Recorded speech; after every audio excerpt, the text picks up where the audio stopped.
نکاح کے موقع پر تحائف کا تبادلہ۔ نکاح کے موقع پر فریقین کا ایک دوسرے کو تحائف پیش کرنا جائز ہے، جیسے کہ امام بخاری رحمہ اللہ نے یہ عنوان قائم کیا ہے کہ باب الہدیۃ للعروس، دلہا یا دلہن کو تحائف بھیجنے کا بیان۔ پھر اس کے تحت یہ حدیث نقل فرمائی ہے کہ حضرت انس رضی اللہ عنہ بیان کرتے ہیں کہ ایک بار ایسا ہوا کہ آپ صلی اللہ علیہ وسلم دولہا تھے۔ آپ نے زینب رضی اللہ عنہا سے نکاح کیا تھا تو ام سلیم رضی اللہ عنہا میری والدہ مجھ سے کہنے لگی اس وقت ہم آپ صلی اللہ علیہ وسلم کے پاس کچھ تحفے بھیجے تو اچھا ہے۔ میں نے کہا مناسب ہے۔ انہوں نے کھجور، گھی اور پنیر ملا کر ایک ہنڈیا میں حلوہ بنایا اور میرے ہاتھ میں دے کر آپ صلی اللہ علیہ وسلم کے پاس بھجوایا۔ میں لے کر آپ صلی اللہ علیہ وسلم کی طرف چل پڑا۔ جب میں پہنچا تو آپ صلی اللہ علیہ وسلم نے فرمایا کہ رکھ دو اور جا کر فلاں فلاں لوگوں کو بلا لاؤ۔ آپ صلی اللہ علیہ وسلم نے ان کا نام لیا اور جو بھی کوئی تمہیں راستے میں ملے اسے بلا لانا۔ حضرت انس رضی اللہ عنہ کہتے ہیں کہ میں آپ صلی اللہ علیہ وسلم کے حکم کے مطابق لوگوں کو دعوت دینے گیا۔ جب لوٹ کر آیا تو کیا دیکھتا ہوں کہ سارا گھر لوگوں سے بھرا ہوا ہے۔ میں نے دیکھا کہ آپ صلی اللہ علیہ وسلم نے اپنے دونوں ہاتھ اس حلوے پر رکھے اور جو اللہ کو منظور تھا وہ زبان سے کہا، یعنی برکت کی دعا فرمائے۔ پھر 10 آدمیوں کو کھانے کے لیے بلانا شروع کیا۔ آپ صلی اللہ علیہ وسلم ان سے فرماتے جاتے تھے کہ اللہ کا نام لو اور ہر ایک آدمی اپنے آگے سے کھائے، حتیٰ کہ سب لوگ کھا کر گھروں کو چل دیے۔ صحیح البخاری۔ کیا نکاح کے موقع پر کھانے کا اہتمام کرنا جائز ہے؟ شریعت نے مہمان کا اکرام کرنے کی ترغیب دلائی ہے، جیسا کہ ارشاد نبوی ہے کہ جو شخص اللہ تعالیٰ اور یوم آخرت پر ایمان رکھتا ہے وہ اپنے مہمان کی تکریم کرے۔ صحیح البخاری اور صحیح مسلم۔ اور نکاح کے موقع پر لڑکے والوں کی طرف سے آنے والے حضرات چونکہ عام مہمانوں سے بھی کچھ زیادہ اہم ہوتے ہیں، اس لیے ان کی ضیافت میں کھانا پیش کرنا جائز و مباح ہے، بلکہ اگر اسے ضروری بھی کہہ دیا جائے تو انشاءاللہ بے جانا ہوگا۔ تاہم اتنا یاد رہے کہ لڑکے والوں کی طرف سے مہمانوں کی فوج کا آنا درست نہیں، بلکہ صرف ضروری اور انتہائی قریبی رشتہ دار ہی اس کار خیر میں شریک ہوں، تاکہ لڑکی والوں پر بھی کوئی بوجھ نہ پڑے اور وہ بآسانی اپنے آنے والے مہمانوں کی خدمت کر سکے۔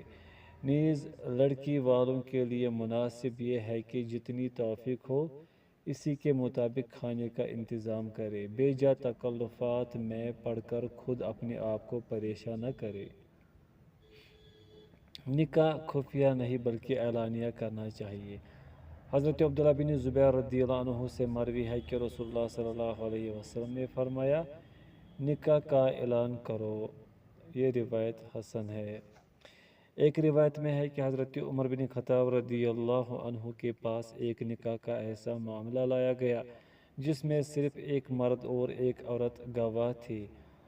آپ رضی اللہ عنہ نے فرمایا کہ یہ خفیہ نکاح ہے اور میں اسے جائز قرار نہیں دیتا۔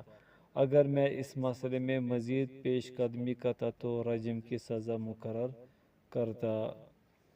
معطا۔ شیخ عبداللہ بسام رحمہ اللہ احادیث اس بات پر دلالت کرتی ہے کہ اعلانی نکاح مشروع ہے۔ سعودی مجلس افتاء ان کے فتویٰ ہے نکاح کا اعلان کرنا مسنون ہے۔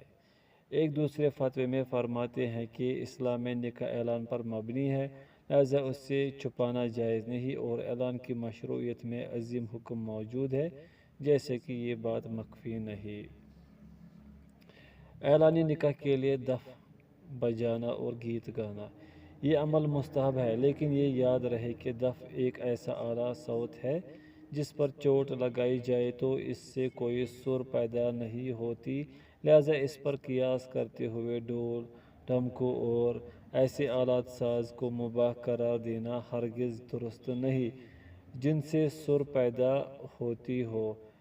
اسی طرح خوشی کے موقع پر چھوٹی بچیوں کے لیے صرف ایسے گیت گانا مستحب ہے جو کفر و شرک اور فحش و بےہودگی کی ہر قسم سے پاک ہوں۔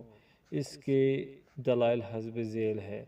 حضرت محمد بن حاتب رضی اللہ عنہ سے مروی ہے کہ رسول اللہ صلی اللہ علیہ وسلم نے فرمایا، حلال اور حرام کے درمیان امتیاز نکاح کا اعلان کرنے اور نکاح کے وقت دف بجانے سے ہوتا ہے۔ یہ روایت حسن ہے۔ حضرت ربیع بنت معوذ بن افرا رضی اللہ عنہ بیان کرتی ہے نبی کریم صلی اللہ علیہ وسلم تشریف لائی اور جب میں دلہن بنا کر بٹھائی گئی، آپ صلی اللہ علیہ وسلم اندر تشریف لائے اور میرے بستر پر بیٹھے، اسی طرح جیسے تم اس وقت میرے پاس بیٹھے ہوئے ہو۔ پھر ہمارے ہاں کی کچھ لڑکیاں دف بجانے لگے اور میرے باپ اور چچا جو جنگ بدر میں شہید ہوئے تھے ان کا مرثیہ پڑھنے لگی۔ اتنے میں ان میں سے ایک لڑکی نے پڑھا، اور ہم میں ایک نبی ہے جو کل ہونے والی باتوں کی بھی خبر رکھتا ہے۔ آپ صلی اللہ علیہ وسلم نے فرمایا کہ یہ کہنا چھوڑ دو اور اس کے علاوہ جو کچھ تم پڑھ رہی تھی وہی پڑھو۔ صحیح البخاری۔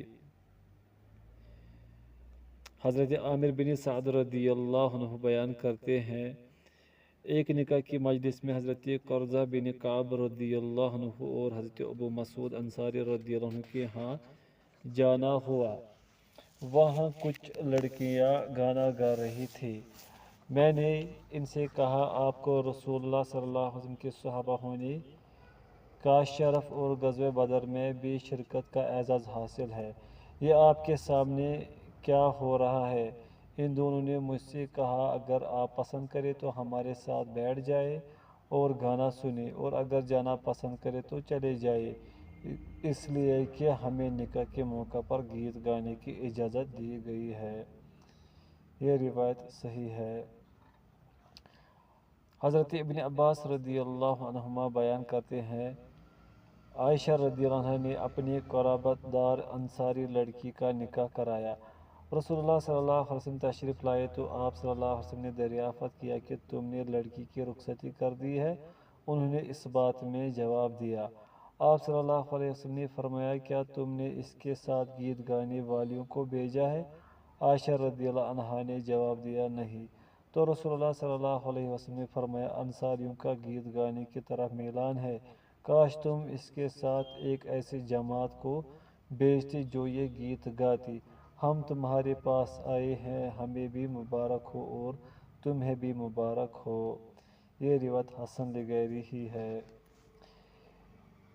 ابن تیمیہ رحمۃ اللہ علیہ فرماتے ہیں، خوشی کے موقع پر دف بجانا درست ہے، بلا شبہ عہد رسالت میں بھی یہ عمل موجود تھا۔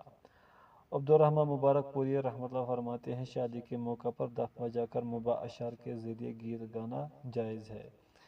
مزید فرماتے ہیں کہ اسی طرح یہ بھی یاد رہے کہ شادی کے موقع پر مباح اشعار کے ذریعے گیت گانا عورتوں کے ساتھ خاص ہے، مردوں کے لیے یہ عمل جائز نہیں۔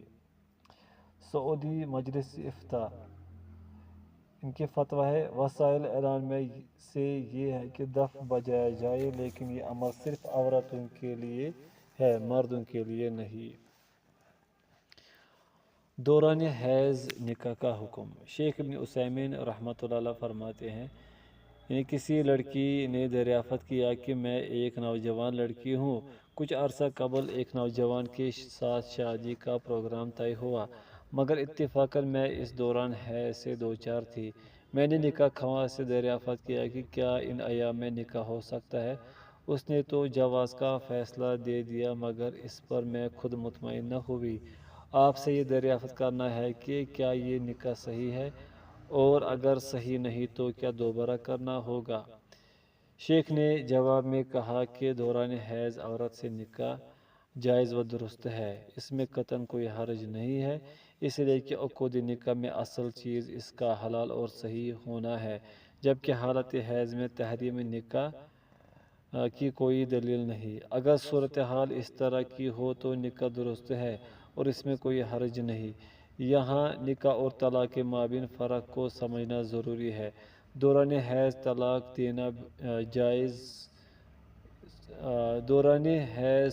دینا ناجائز بلکہ حرام ہے۔ جب رسول اللہ صلی اللہ علیہ وسلم کو یہ بات پہنچی کہ حضرت عبداللہ بن عمر رضی اللہ عنہما نے اپنی بیوی کو ایام حیض کے دوران طلاق دی ہے تو آپ صلی اللہ علیہ وسلم سخت ناراض ہوئے اور اسے حکم دیا کہ وہ بیوی سے رجوع کر لے، پھر آئندہ طہر تک اسے چھوڑے رکھے، پھر چاہے تو اسے طلاق دے اور چاہے تو روک لے، اس لیے کہ اللہ تعالیٰ کا ارشاد ہے۔ ترجمہ: اے نبی، لوگوں سے کہہ دیجئے کہ جب تم اپنی بیویوں کو طلاق دینا چاہو تو ان کی مدت میں انہیں طلاق دو اور عدت کا حساب رکھو اور اپنے اللہ سے ڈرتے رہو جو تمہارا پروردگار ہے۔ نہ تم انہیں ان کے گھروں سے نکالو اور نہ وہ خود نکلے، بجز اس صورت میں کہ وہ کھلی بے حیائی کر بیٹھے۔ یہ اللہ تعالیٰ کی مقرر کردہ حدیں ہیں اور جو شخص اللہ تعالیٰ کی حدود سے تجاوز کرے گا یقیناً وہ اپنے آپ پر ظلم کرے گا۔ سورۃ الطلاق آیت نمبر 1۔ لہذا دوران حیض طلاق دینا، اس طہر میں طلاق دینا جس میں اس نے بیوی سے جماع کیا ہو، جائز سوائے اس صورت میں کہ حمل ظاہر ہو جائے۔ جب یہ بات واضح ہو گئی کہ دوران حیض عورت سے نکاح کرنا جائز ہے، صحیح ہے، تو میری رائے میں خاوند کو طہر تک بیوی کے پاس جانا چاہیے، اس لیے کہ اگر وہ طہر سے پہلے اس کے پاس جائے گا تو اس بات کا خطرہ ہے کہ وہ کہیں دوران حیض ممنوع کام ارتکاب نہ کر بیٹھے، شاید وہ اپنے آپ پر کنٹرول نہ کر سکے، خاص طور پر جب وہ جوان ہو تو اسے طہر تک انتظار کرنا چاہیے، تب وہ بیوی کے ساتھ اس وقت ہم بستری کرے جب وہ شرمگاہ سے لطف اندوز ہونے پر قادر ہو۔ واللہ اعلم۔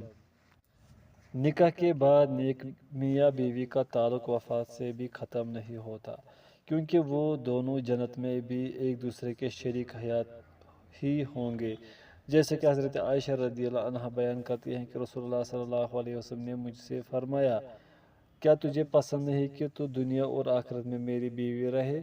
میں نے عرض کیا، کیوں نہیں؟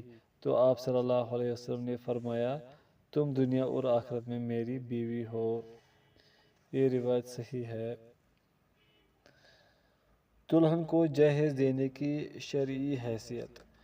جہیز لفظی طور پر جہز سے مشتق ہے، جس کا معنی ہے سامان تیار کرنا اور انتظام کرنا وغیرہ۔ قرآن میں ارشاد باری تعالیٰ ہے کہ وَلَمَّا جَهَّزَهُم بِجَهَازِهِمْ، اور جب اس نے ان کا سامان تیار کیا۔ سورہ یوسف آیت نمبر 59۔ اصطلاحی طور پر جہیز سے مراد وہ متاع و سامان ہے جو دلہن کے گھر والے شادی کے موقع پر دلہن کے ساتھ ہی دولہا کے گھر روانہ کرتے ہیں۔ اس کے متعلق شرعی نقطہ نگاہ یہ ہے کہ جہیز کو نکاح کے لیے ضروری قرار دینا ہرگز درست نہیں، کیونکہ شریعت میں ایسی کوئی دلیل موجود نہیں جس سے یہ ثابت ہوتا ہو کہ لڑکی کو جہیز نہ دیا گیا تو نکاح نہیں ہوگا، بلکہ جہیز کی وہ رسم بد جو ہمارے ہاں رائج ہے کہ لڑکے والے لڑکی والوں سے متعین جہیز کا مطالبہ کرتے ہیں یا لڑکے والے خود ہی اپنی ناک بچانے کے لیے اپنی حیثیت سے بھی زیادہ جہیز دینے کی کوشش کرتے ہیں، خواہ اس کے لیے انہیں دوسروں سے قرض ہی لینا پڑے۔ اگر تاریخ و سیرت کا مطالعہ کیا جائے تو اس کا وجود نہ تو عہد رسالت میں کہیں ملتا ہے اور نہ ہی عہد صحابہ میں۔ اصطلاحی طور پر جہیز سے مراد وہ متاع و سامان ہے جو دلہن کے گھر والے شادی کے موقع پر دلہن کے ساتھ ہی دولہا کے گھر روانہ کرتے ہیں۔ اس کے متعلق شرعی نقطہ نگاہ یہ ہے کہ جہیز کو نکاح کے لیے ضروری قرار دینا ہرگز درست نہیں، کیونکہ شریعت میں ایسی کوئی دلیل موجود نہیں جس سے یہ ثابت ہوتا ہو کہ لڑکی کو جہیز نہ دیا گیا تو نکاح نہیں ہوگا، بلکہ جہیز کی وہ رسم بد جو ہمارے ہاں رائج ہے کہ لڑکے والے لڑکی والوں سے متعین جہیز کا مطالبہ کرتے ہیں، یا لڑکے والے خود ہی اپنی ناک بچانے کے لیے اپنی حیثیت سے بھی زیادہ جہیز دینے کی کوشش کرتے ہیں، خواہ اس کے لیے انہیں دوسروں سے قرض ہی لینا پڑے۔ اگر تاریخ و سیرت کا مطالعہ کیا جائے تو اس کا وجود نہ تو عہد رسالت میں کہیں ملتا ہے اور نہ ہی عہد صحابہ میں۔ فی الحقیقت یہ ایک خالصتاً ہندوانہ رسم ہے جس میں لڑکی کو شادی کے موقع پر جہیز دے کر اسے وراثت کے حق سے محروم کر دیا جاتا ہے، حالانکہ یہ عمل سراسر اسلامی تعلیمات کے منافی ہے۔ نیز جہیز کا مطالبہ کرنا یا یہ سمجھنا کہ جہیز دینا ضروری ہے، اس لیے بھی درست نہیں کہ اللہ تعالیٰ نے شادی اور اس کے بعد بیوی اور اولاد کی تمام ضروریات اور ان کے تمام اخراجات کا بوجھ مرد پر ڈالا ہے، عورت پر نہیں، جیسا کہ قرآن میں ہے کہ مرد عورتوں پر حاکم ہے، اس وجہ سے کہ اللہ تعالیٰ نے ایک کو دوسرے پر فضیلت دی اور اس وجہ سے کہ مردوں نے اپنے مال خرچ کیے ہیں۔ سورۃ النساء آیت نمبر 34۔ جو حضرات جہیز کو جائز قرار دیتے ہیں، ان کی دلیل یہ ہے کہ رسول اللہ صلی اللہ علیہ وسلم نے خود حضرت فاطمہ رضی اللہ عنہ کو جہیز دیا تھا، جیسا کہ حدیث میں ہے کہ حضرت علی رضی اللہ عنہ نے بیان کیا، رسول اللہ صلی اللہ علیہ وسلم حضرت علی رضی اللہ عنہ اور حضرت فاطمہ رضی اللہ عنہ کے پاس آئے اور اس وقت وہ دونوں ایک سفید اونی چادر میں لپٹے ہوئے تھے۔ یہ چادر ایک تکیہ جس میں اذخر گھاس بھری ہوئی تھی اور ایک مشکیزہ، آپ صلی اللہ علیہ وسلم نے انہیں بطور جہیز عطا فرمایا تھا۔ یہ روایت صحیح ہے، ابن ماجہ۔ لیکن انہیں یہ یاد رکھنا چاہیے کہ رسول اللہ صلی اللہ علیہ وسلم نے فاطمہ رضی اللہ عنہ کو جو کچھ بھی دیا تھا وہ حضرت علی رضی اللہ عنہ کی طرف سے پیشگی ادا کی گئی مہر کی رقم سے ہی تھا، جیسا کہ ایک دوسری حدیث میں حضرت ابن عباس رضی اللہ عنہ کا یہ بیان ہے کہ حضرت علی رضی اللہ عنہ نے کہا کہ میں نے فاطمہ رضی اللہ عنہ سے نکاح کیا تو میں نے کہا، اے اللہ کے رسول، فاطمہ کی میرے ساتھ رخصتی کر دیجیے۔ آپ صلی اللہ علیہ وسلم نے فرمایا، اسے کچھ دو۔ میں نے عرض کیا کہ میرے پاس تو کچھ بھی نہیں ہے۔ آپ صلی اللہ علیہ وسلم نے دریافت کیا کہ تمہاری حتمی زرہ کہاں ہے؟ میں نے کہا وہ میرے پاس ہے۔ آپ صلی اللہ علیہ وسلم نے فرمایا تو پھر وہی اسے دے دو۔ یہ روایت حسن صحیح ہے، سنن نسائی۔ چنانچہ پھر حضرت علی رضی اللہ عنہ نے اپنی زرہ 480 درہم کے عوض حضرت عثمان رضی اللہ عنہ کو بیچ دی اور یہ درہم رسول اللہ صلی اللہ علیہ وسلم کو لا کر دے دیے۔ پھر رسول اللہ صلی اللہ علیہ وسلم نے اسی رقم سے حضرت فاطمہ رضی اللہ عنہ کے لیے سامان تیار کیا۔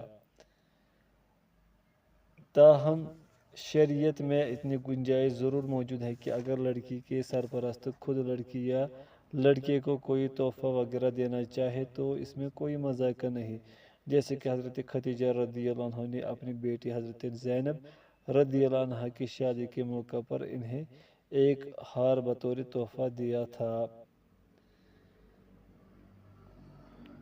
اسی طرح اگر لڑکا ضرورت مند ہو تو اس کی اعانت کے لیے کچھ رقم یا سامان اسے مہیا کرنے میں بھی کوئی حرج نہیں، کیونکہ یہ اسے بطور جہیز نہیں دیا جا رہا بلکہ محض بطور اعانت دیا جا رہا ہے۔